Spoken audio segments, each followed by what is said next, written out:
Israel ও ইরানের মধ্যে সামরিক উত্তেজনা কয়েকদিন ধরে বেড়ে চলছে।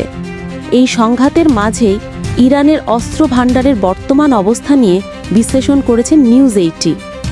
এই বিশ্লেষণে দেখা যায় ইরানের হাতে 3000 লং রেঞ্জ ক্ষেপণাস্ত্র রয়েছে, যা ইসরায়েলের ভেতরে বহু জায়গায় আঘাত হানতে সক্ষম। ইরানের হাতে সবচেয়ে বেশি রয়েছে ড্রোন। এই ড্রোনগুলো কম খরচে তৈরি হয়, কিন্তু প্রচণ্ড বিধ্বংসী। এছাড়া লেবাননের হিজবুল্লাহ, ইরাক, সিরিয়ার শিয়া গোষ্ঠীগুলো ইরানের হয়ে যুদ্ধ করে। ইসরায়েল ইরান সংঘাত শুরু হওয়ার পর ইরান কিছু ক্ষেপণাস্ত্র ও ড্রোন ব্যবহার করেছে। তবে রিপোর্টে বলা হয় ইরানের এখনও বড় একটা অস্ত্র মজুদ রয়ে গেছে, যা ভবিষ্যতের জন্য তারা ধরে রেখেছে।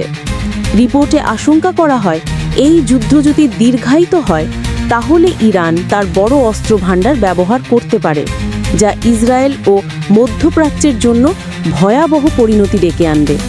এছাড়া অন্য ধারণা করা হয় ইরানের হাতে পরমাণু অস্ত্র মজুদ রয়েছে, যা এখনও ইরান আনুষ্ঠানিকভাবে ঘোষণা করেনি।